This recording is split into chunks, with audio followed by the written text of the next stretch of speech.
Hi there, my name is Smokey, your reporter of Eco Times this week. This week we'll be taking a look at the issue of overfishing.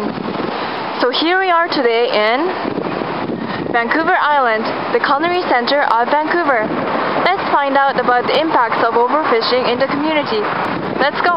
Okay, so let's start our tour by visiting Finest at Sea, the fish company in Granville Island that serves high-quality fresh fish.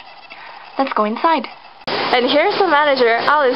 Hello Alice, nice to meet you. Hi. Just to begin with, could you tell us about what's unique about your fish store? Well, Finest at Sea is actually a fishing company. Right. We're certified ocean-wise, and we supply Vancouver with Vancouver restaurants with ocean-wise fish.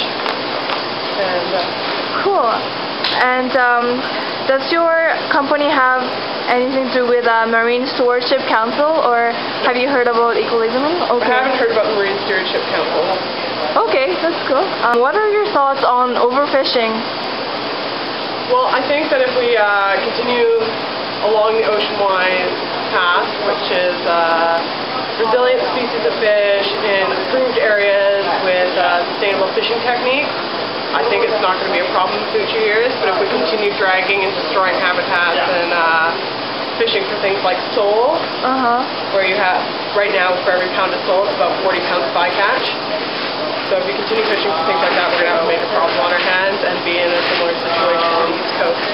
Okay. What kind of efforts are there in the fish companies to sort of help support the sustainable fishing? Well, there's government grants.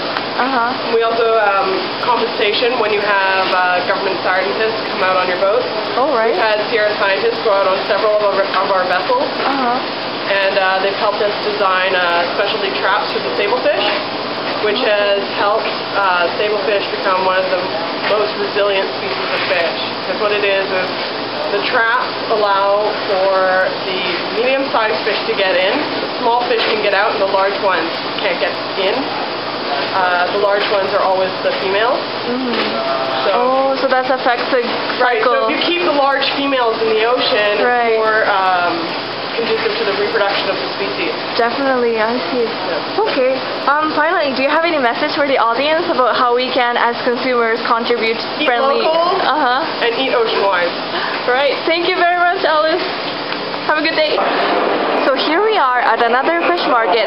This time, let's ask customers, how often do you eat fish in a week? About 2 to 3 times a week. 2 to 3 times a week. Has it been like that for many years, or is this something recent? Maybe in the last 5 years, a little eating more fish than I used to. Okay. Can I ask some reasons why would that be? Well, for health reasons. Right, healthy reasons. Like fish is better than like steak and hamburger and stuff like that, so I try to have a little more of that. Definitely. Yeah. Okay, and within that recent years, have you seen any changes in fish price or kinds of fish in the market? It's gotten a little more expensive. Oh yeah. Your staples, like salmon is normally pretty reasonable, but black cod and like the prawns and stuff, they've gotten a little more expensive. Interesting, okay.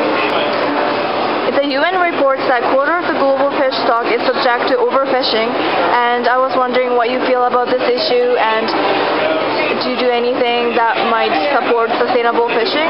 Well, one of the big fish I do eat is salmon, because it's very good for me.